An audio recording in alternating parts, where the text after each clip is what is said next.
सो अब इसमें आपकी इसमें एक थ्योरम है, थ्योरम 1.1, जो कि है यूक्लिड्स डिवीज़न लेमा। क्या होती है ये थ्योरम? ये थ्योरम कुछ भी नहीं है बेसिकली। ये थ्योरम आपकी क्या होती है? एक डिवीज़न है, ठीक है। बेसिकली ये थ्योरम आपकी एक डिवीज़न है। जैसे कि आपको मैं एक एग्जांपल के तौर पे समझाऊं कि मुझे 15 को 2 से डिवाइड करना है, ठीक है। तो अगर इसको मैं डिवाइड करूं तो ये आपका क्या हो जाएगा? डिविडेंड, और 2 आपका क्या हो जाएगा? डिवाइज़र, ठीक है। तो ये आपका हो जाएगा 7 टाइम्स 14, रिमाइंडर बचा 1, ठीक हो गया। अब इसी को मुझे लैंग्वेज में यहाँ पे शो करना है, ठीक है। जैसे कि देखो, ये आपका क्या हो गया? 15 आपका हो गया डिविडेंड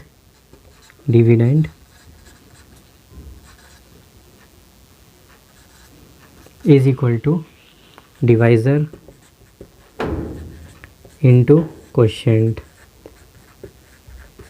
प्लस रिमाइंडर, ठीक है। तो इसी डिवीज़न को मैंने क्या किया? यहाँ पे मैंने लैंग्वेज के फॉर्म में रिप्रेजेंट कर दिया। तो यही आपकी क्या होती है? Theorem 1.1 Euclid's division lemma. इसको हम बोलते हैं यूक्लिड एल्गोरिथम,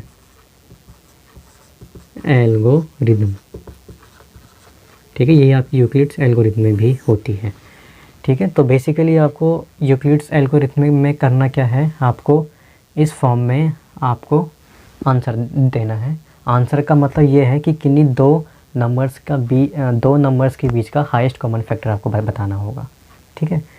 तो ये थ्योरम आपकी यूज़ इसलिए होती है किन्हीं दो नंबर्स के बीच का HCF आपको बताना होगा using this Euclid's division lemma, ठीक है।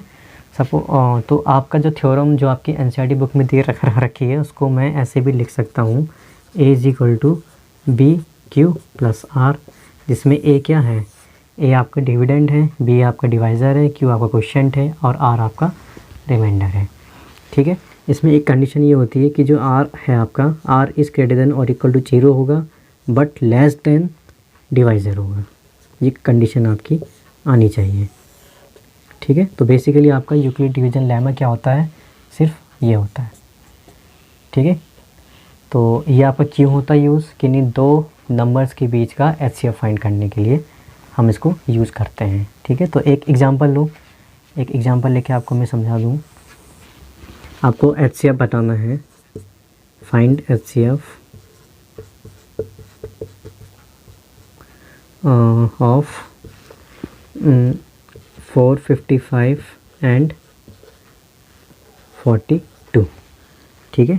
तो इसका HCF आप कैसे बताओगे? यूजिंग यूक्लिड डिवीज़न लेमा, ठीक है। ये आपको इसके हेल्प से बताना है, यूजिंग यूक्लिड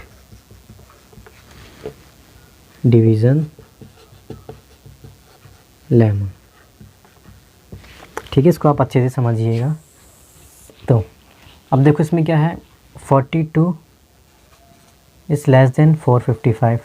तो 455 को हम डिवाइड करेंगे 42 से, 455 को डिवाइड करेंगे 42 से। तो 455 आपका क्या हो गया? डिविडेंड हो गया, और 42 आपका डिवाइज़र हो गया, ठीक है। तो ये आपका कितने टाइम्स जाएगा? 1 टाइम्स, रिमाइंडर बचा 35, ठीक है। अब देखो 35 आपका 42 से छोटा है, तो 42 की टेबल में 35 तो आता नहीं है, ठीक है। तो अब इसमें हम करेंगे क्या? जो इसका रिमाइंडर आया है ना, ये अब यहाँ पे डिवाइज़र बन जाएगा, ठीक है। रिमाइंडर यहाँ पे डिवाइज़र बन जाएगा, और जो इसके पिछला जो डिवाइज़र था वो यहाँ पे डिविडेंड बन जाएगा 42, ठीक है। तो अब ये कितने टाइम्स जाएगा? 1 टाइम्स 35, रिमाइंडर क्या आया? 7, ठीक है। अब क्या होगा? अब ये 7 जो रिमाइंडर आया है ये आपका डिवाइज़र बन जाएगा, और इसका पिछला जो डिवाइज़र था वो डिविडेंड बन जाएगा। तो अब ये 5 टाइम्स जाएगा 0, ठीक है। तो ये डिवीज़न हमको तब तक करनी होगी जब तक 0 ना आ जाए, ठीक है। ये डिवीज़न आप तब तक करोगे until 0 comes, जब तक 0 ना आ जाए, ठीक है। मैं एक बार से और समझा दूँगा आपको कि 42 से 455 को आपने डिवाइड किया तो 35 रिमाइंडर आया। अब 42 की टेबल में 35 तो नहीं आता है, तो अब ये आपका क्या बन जाएगा, डिवाइज़र। 35 आपका डिवाइज़र बन गया, और जो इसका पिछला डिवाइज़र था 42, ये यहाँ पर बन जाएगा डिविडेंड। तो 42 को हमने डिवाइड किया 35 से, 1 टाइम्स यहाँ पे जाएगा, तो रिमाइंडर क्या आ जाएगा 7। अब 7 35 के टेबल में तो नहीं आता है, ठीक है। तो अब ये जो आपका रिमाइंडर था ये आपका बन जाएगा डिवाइज़र, और इसका पिछला जो डिवाइज़र था ये बन जाएगा डिविडेंड, ठीक है। तो ये 5 टाइम्स जाएगा, तो यहाँ पे 0 आंसर आ जाएगा, ठीक है। तो ये चीज़ आपको रफ में करनी है, ये डिवीज़न आपको रफ में करना है।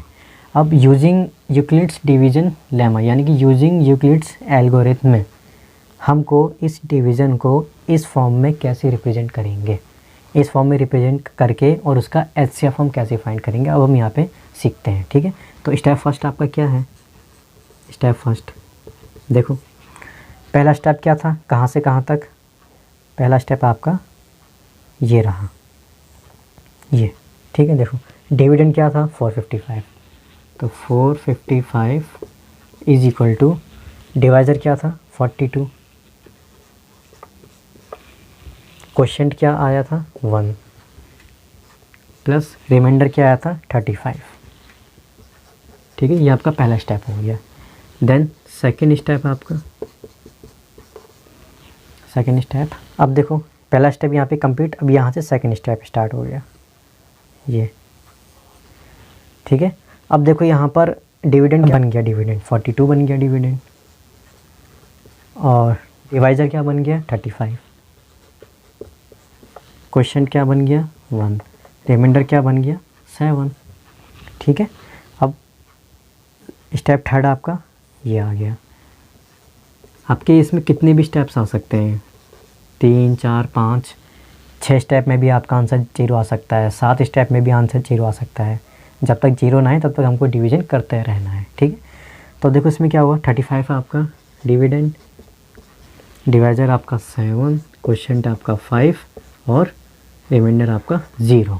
तो जहाँ पर रिमाइंडर आपका 0 आ जाएगा वहाँ पर हमको स्टेप को रोक देना है, ब्रेक कर देना है, ठीक है। अब एचसीएफ आपका क्या होगा 455 और 42 का, देखो एचसीएफ क्या होगा, जो आपका लास्ट स्टेप आएगा, ठीक है, जो आपका लास्ट स्टेप आएगा उसमें जो डिवाइज़र होगा वही आपका एचसीएफ होगा। लास्ट स्टेप में जो डिवाइज़र आएगा वही आपका एचसीएफ होगा किन्हीं दो नंबर्स का, ठीक है। तो इस वाली क्वेश्चन में लास्ट स्टेप आपका ये था और डिवाइज़र आपका 7 आया, तो 455 और 42 का एचसीएफ 7 होगा, ठीक है। Therefore HCF of 455 and 42 is 7, this is your answer, ठीक है। इसको नोट कर लीजिए, बहुत ही इजी आपकी ये एल्गोरिथम है थ्योरम 1.1, और इसको आप बहुत ही आसानी से समझ जाएंगे। मेरे हिसाब से कोई प्रॉब्लम नहीं होगी। अगर आपको समझ में आ गई है ये एल्गोरिथम में, यूक्लिड्स एल्गोरिथम में समझ में, तो आप मेरे को कमेंट करके बताइए। ओके, थैंक यू, इसको नोट कर लीजिए।